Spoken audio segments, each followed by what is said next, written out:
僕が YouTuber のゆきおです。平井堅ではございません。ついに今回から旅動画が始まります。そして一番最初の街はここニューヨークシティ。ニューヨークの動画は僕の現地の友達ヒューと一緒に撮っていきます。どうもヒューです。レンツエイジではございません。よろしくお願いします。よろしく。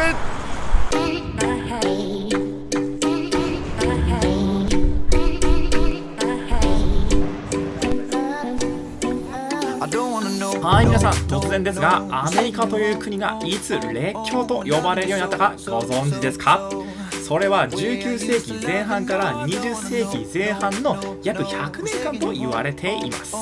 それまでアメリカは独立はしているけど、生活自体は原始的でヨーロッパよりも下の地位にいました。そんな国がたった100年で世界1位の国と呼ばれるほど急成長したわけですから、いい活いですよね。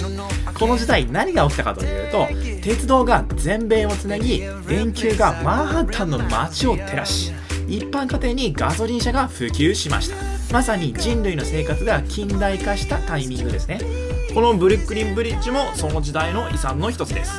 当時の安全水準の6倍もの強度で作られたのがこのブルックリンブリッジ。その結果今でも健在でございます。ブルックリンブリッジは世界初の鋼鉄のワイヤーできた橋で、この鉄はなんとあのアンドリュー・カーネギーさんの鉄です。アンドリュー・カーネギーはアメリカ史の登場人物で最も僕が好きな人物の一人です。カーネギーさんは1835年にスコットランドで生まれ、12歳の時に家族と共にアメリカに移住しました。本当は学校に行きたかったカーネギー少年でしたが、家庭が貧しかったため毎日工場で仕事をしていました。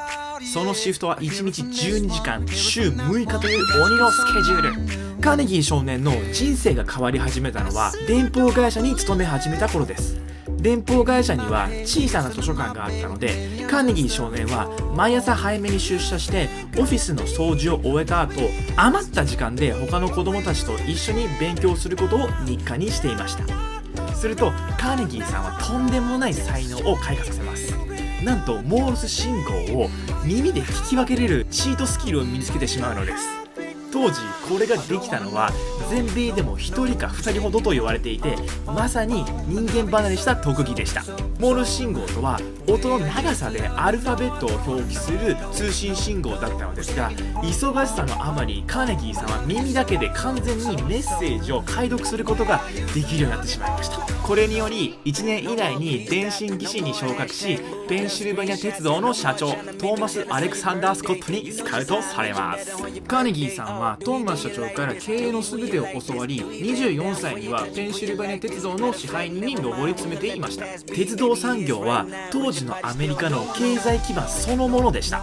アメリカは広大な土地と資源を持っていたのですが、商品を物流する手段がなかったのです。鉄道はそんなアメリカの最大の弱点をなくし、経済が回るスピードを何十倍も加速させました。国全体の雇用も一気に増え、鉄道のレールを引く作業員として多くの中国人移民を受け入れました。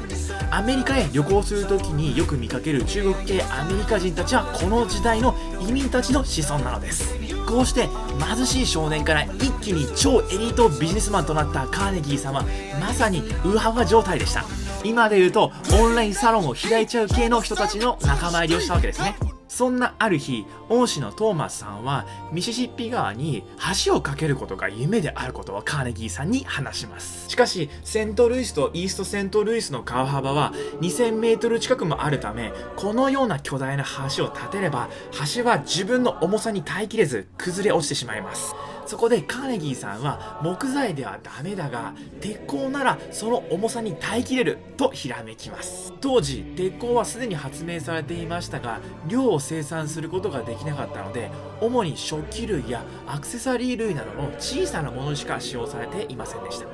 カーネギーさんは模索する中、イギリスの発明家ヘンリー・ベッセマーさんと出会います。当時鉄道用の鉄鋼レールを1本作るのに2週間かかるのが当たり前でしたが、ベッセマーさんが発明した巨大装置によりなんと15分にそれを短縮することができました。カーネギーさんはこれにより鉄鋼の大量生産に成功。1874年に見事世界初の鉄鋼の橋、イーズ橋が完成します。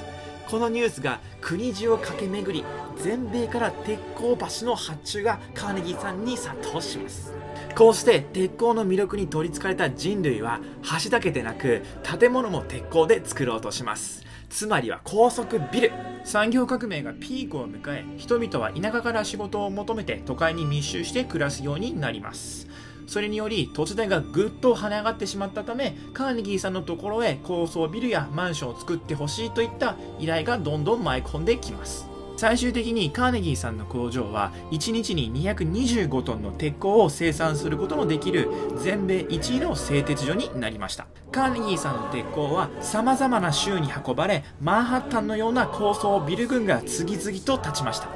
その後、カーネギーさんはライバルの一人だった JP モルガンさんに自分の鉄鋼会社を売って、一時的に世界で1位の大金持ちになります。そして JP モルガンさんとロックフェラーさんたちの実業家争いから離脱して、老後まで社会貢献し続けました。カーネギーさんの鉄鋼会社を買った JP モルガンさんもというと、さらにその会社を巨大化させ、現在の US シールを作りました。今回はカーネギーさんの話だったんですけど、別の動画で彼のライバルだったロックフェラーと JP モルガンの話もします。そんな大した街じゃないけどさ、楽しんでたよ。さあ皆さん、次の動画で会いましょう。よかったよかった